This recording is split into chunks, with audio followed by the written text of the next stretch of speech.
Olá, sexto ano, boa tarde a todos. Estamos aqui mais uma vez nesse modo de aula digital. Hoje eu vou dar um pouquinho uma acelerada, até porque o capítulo 6 e 7 é uma continuação do capítulo 5, entrevista. Então, hoje eu juntei os dois, compilei os dois no mesmo módulo e a gente vai acelerar um pouquinho aí, beleza? Antes de mais nada, eu peço para vocês que pausem o vídeo nesse exato momento que não leu e leiam os textos que estão na página 456 e 457, que fala sobre paleontólogo, e o texto da 431 e 432, que é sobre a atleta paralímpica cega.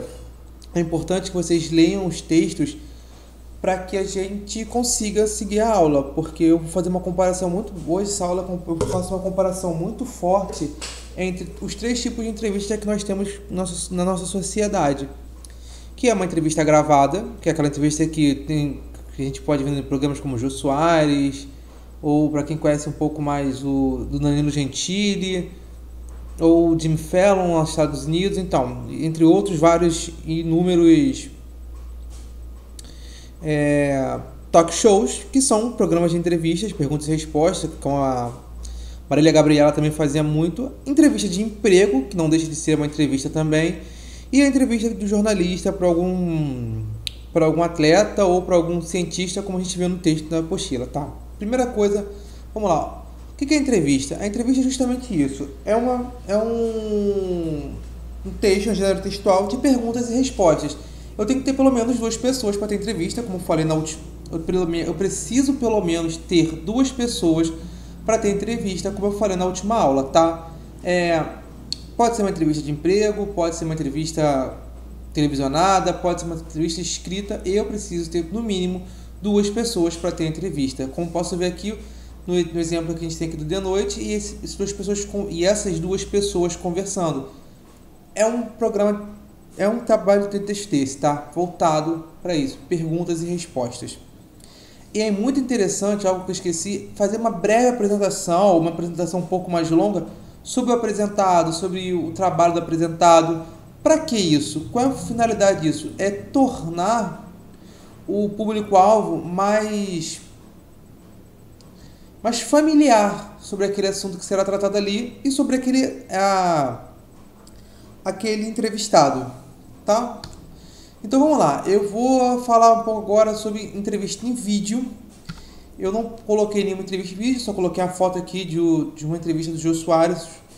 Eu não posso colocar a entrevista em vídeo aqui, mas se vocês quiserem, procurarem, é só colocar Jô Soares, outros nomes de entrevistadores de talk shows que vocês vão encontrar. Tá, vamos lá. Na TV, como monta uma entrevista para essa mídia, para a mídia televisiva?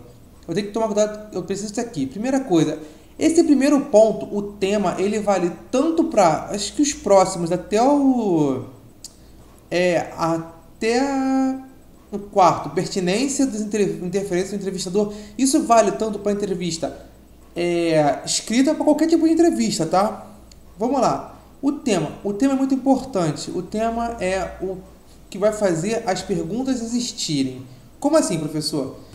O tema, em qualquer texto, seja ele numa entrevista, seja ele numa narrativa, ele faz que todos os fatos mais importantes, no caso, como a gente está falando de entrevista, eu vou focar em entrevista, as perguntas sejam importantes sobre aquela questão. Por exemplo, não dá para perguntar para o paleontólogo como ele foi no revezamento 30x40 numa corrida, porque isso não tem nada a ver com o tema dele, não tem nada a ver com o trabalho dele. O trabalho dele é paleontologia, estudar fósseis os mais variados possíveis.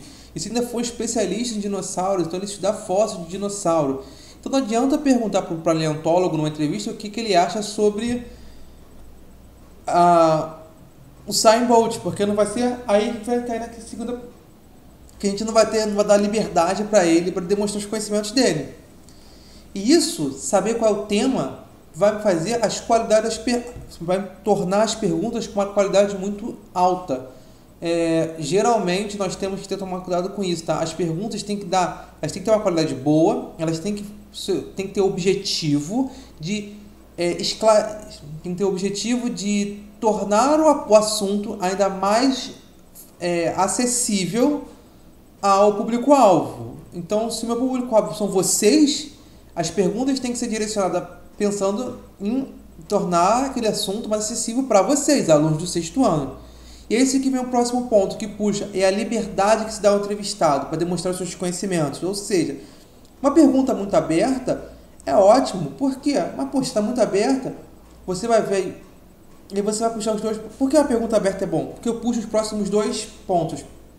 Porque uma pergunta muito aberta deixa o meu entrevistado mais livre para ele demonstrar todos os conhecimentos que ele possui. Além disso, me faz, enquanto entrevistador, ser ainda mais interferente, fazendo perguntas como, por exemplo, se algum tema, alguma explicação ficou muito aberta, muito diferente, muito específica, eu posso usar essa questão para minha interferência para perguntar, como assim? Explica isso melhor. Isso não ficou muito bem explicado. Não estou entendendo. Para aprofundar, para tornar a entrevista, o assunto, ainda mais de fácil acesso. Agora, meus 2 pontos, que são mais para a entrevista, vem para a entrevista desses talk shows que eu estava falando antes, como o Jô Soares, De Noite, Marília Gabriela, De Frente com o Gabi, o antigo De Frente com o Gabi, que é o ambiente onde foi gravado. Já reparou que esses talk shows, a maioria deles, tirando De Frente com o Gabi, eles são gravados como se fosse num teatro, com uma plateia ao fundo, onde tem uma mesa para o entrevistado e na frente eu tenho uma cadeira confortável, um sofá confortável para o entrevistado, a mesa para o entrevistador e a cadeira para o entrevistado. Então, isso aí nasceu nos Estados Unidos, porque lá cada talk show tem o seu espaço. É um teatro, ou seja, aquele teatro, o teatro X é só o talk show X, o teatro Y é só o talk show Y. Não é como aqui no Brasil, que a gente tem uma emissora de TV que é a dona daquele talk show. Não, o camarada faz, o entrevistador faz e vende o dele, e assim vai. E outra coisa que a gente precisa tomar cuidado, isso aí, para quem está curtindo o YouTube, para quem gosta do YouTube, como você já entendeu, todo vídeo tem que ter um tempo total a ser respeitado. Quanto maior, mais longo, mais chato, não importa. A entrevista pode ser super interessante. Ainda mais para nós, para vocês, para nós não, né? Que eu não me encaixo na sua geração. Para vocês que é tudo muito rápido, a entrevista tem que ser rápida. Já repararam que a maioria das entrevistas, esses talk shows, tem 20 minutos no máximo? Só quando a entrevista é com um público-alvo um pouco mais especializado, algo mais voltado para uma questão mais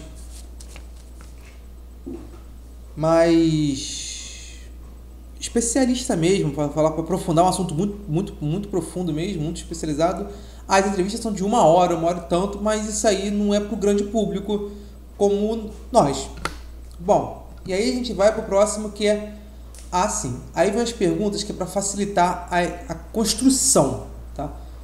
A primeira pergunta que a gente tem que sempre fazer, quando a gente termina de escrever, o objetivo da entrevista foi atingido, ou seja, facilitar o texto, facilitar o assunto para um público.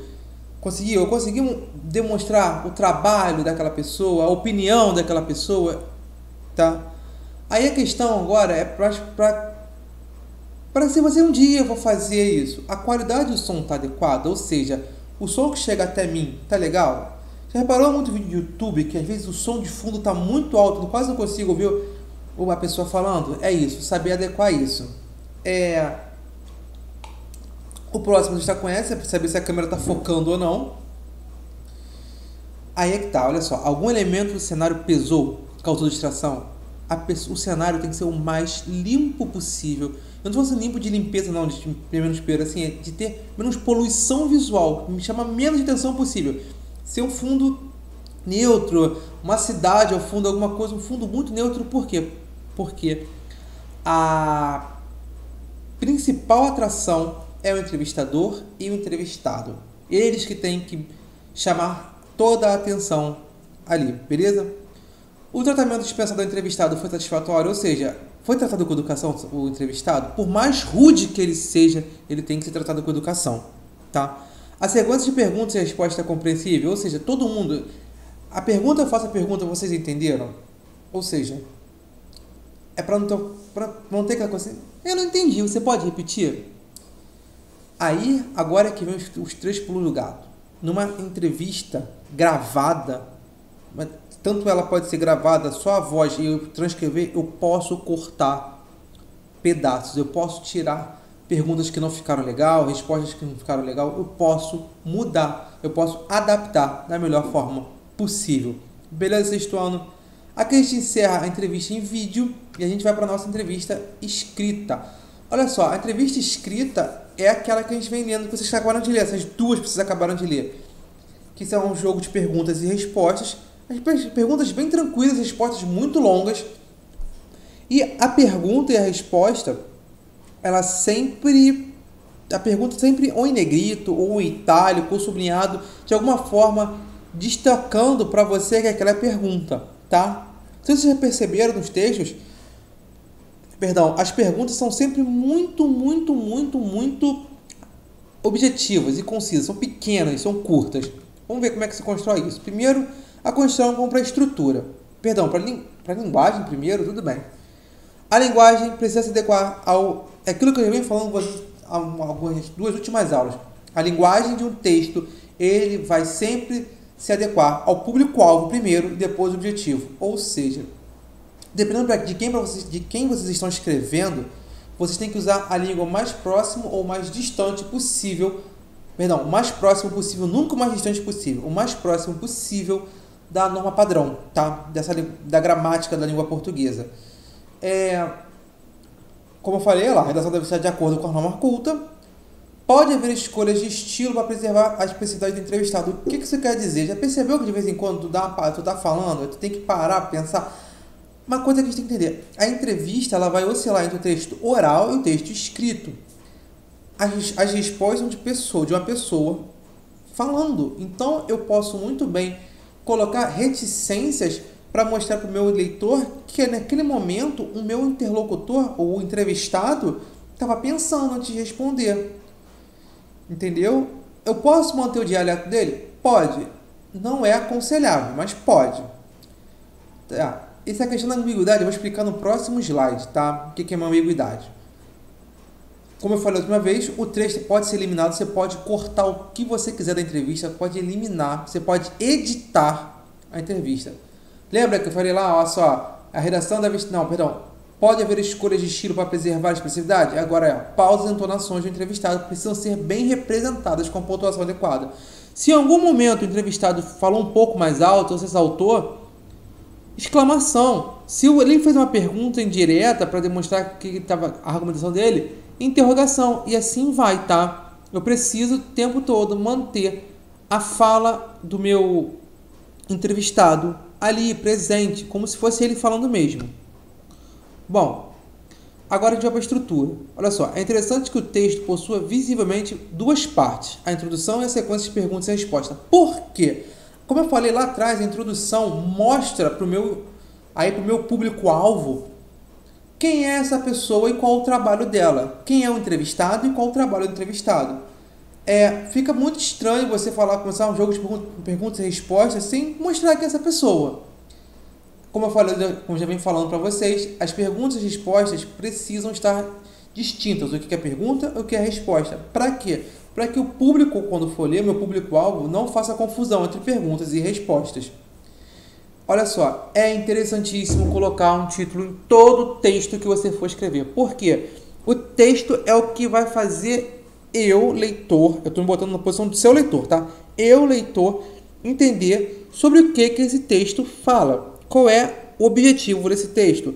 É falar sobre a descoberta do paleontólogo? É de falar sobre o ABCD espaço? É falar sobre as 10 perguntas mais importantes que você tem que fazer para um atleta paralímpico? O que seu texto vai falar? Entendeu? E outra, eu posso colocar imagens? Posso, e até é bom, porque eu consigo fazer um paralelo entre o que eu estou dizendo e a pessoa, para trazer também, olha só que interessante isso, mais familiaridade, aproximar mais o entrevistado do público-alvo, mostrar que ele é uma pessoa real, beleza? Então assim, aqui eu fecho e aqui eu vou falar sobre uma questão muito importante. Eu lembro que eu falei aqui, ó, deixa eu voltar aqui.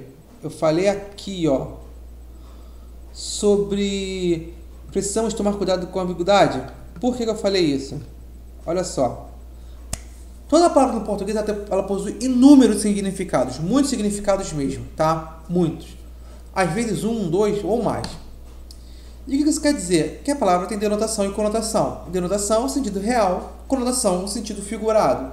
Denotação, primeiro sentido do dicionário. Conotação, sentido do contexto de uso. Sentido criativo da palavra. Aí eu trouxe um exemplo. Dinossauro, tem a definição de dinossauro na paleontologia: réptil fóssil de formas variadíssimas que viveu a período Jurássico, Cretáceo, como o diplodocus. Figurado, pessoa ou instituição considerável com vasta experiência. Beleza? Aí eu tenho dois exemplos. Uma nova espécie de dinossauro foi descoberta. Talvez essa palavra dinossauro está sendo usada aí da mesma forma que o paleontólogo usaria para indicar um fóssil de um réptil. Agora, quando eu falo, minha avó ainda usa aquele dinossauro, o telefone fixo, eu estou usando no sentido que o contexto faz significar que ele é uma coisa velha. Bom, e nesse caso aqui, quando acordou, o dinossauro ainda estava lá. Esse dinossauro é sentido real ou figurado?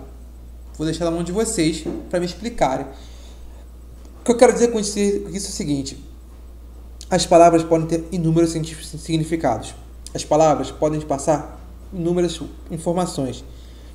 A entrevista não pode trabalhar com ambiguidade, senão o que o entrevistado fala fica sem nenhum argumento de força, fica totalmente fácil de discutir sobre. E a ideia é mostrar o conhecimento ou a opinião do entrevistado. Beleza, sexto ano? A aula encerra aqui. Muito obrigado por ter visto até o final. Se gostou, deixa seu like. Não se esqueça de se inscrever no canal. E muito obrigado. É claro que isso é brincadeira. Um abraço a todos.